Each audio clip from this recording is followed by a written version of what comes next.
Good morning, everybody. Well, it's another muggy morning, and it's going to be like this for quite some time now that we've obviously turned the corner on springtime. Here we are at 68 degrees, a little bit of cloud cover, a lot of cloud cover, and a little bit of fog is what I meant to say. Yesterday, we actually had a trace of rain, and our winds peaked at 25 miles an hour. That pattern is going to hold. Now, we always watch the rain here, and at this hour of the morning, all the farmers are up wondering what's going to happen. Well, here's kind of the bad news. I mean, we had a trace yesterday. That brings our month to only 1/100th of an inch officially at the airport. That brings our year, January, February, March, to 1 and 150 and 15. That is already 3 inches below where we're supposed to be this time of year. So we may have had some nice rain up there, but we're off to a slow start. So we'll see if anything changes in the peak of springtime here.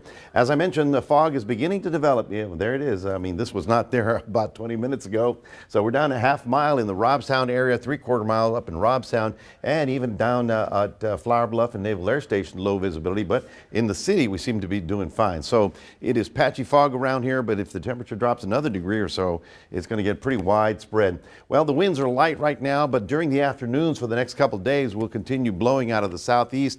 Today, tomorrow, all the way through Saturday, peaking at about 25 in the afternoon. It's almost a standard sea breeze, but at least in the morning, it's not as windy. The fog advisories are in effect, not so much for Nueces County, but San Patricio, Beeville, B County, all the way down to Jim Wells and all the way up to the Houston metropolitan area.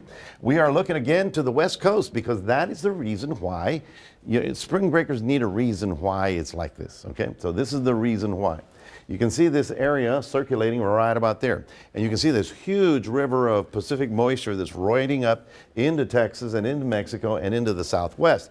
It could be a whole lot worse, folks. It's raining in much of California and even in the desert. Says they're likely to get some snow up at the higher elevations as well. Until that system moves out of there, we're kind of stuck in this pattern. So as we see, we've got the cloud cover. It's going to hang. Today, with a little bit of thinning out of the deck, we may see a little bit of afternoon sun, but the rest of the week kind of stays like what you saw yesterday. So until that storm moves, and it's probably going to be by this weekend, we're going to be in this pattern, so there's not a lot of improvement in our weather. Here's the first system that produces some stormy weather up north. We continue with that Gulf air rolling in. We watch that storm move very slowly into Arizona, and this is sort of good news, bad news. They need the moisture, but they're going to get quite a bit of flash flooding out of this, heavy rain as well. So for today, 79, then 80 degrees, warm and windy all the way through the weekend. By the time we get to Sunday, Monday, we may pick up just a few little light showers. That is your 7-day forecast. We'll toss it back to Mike.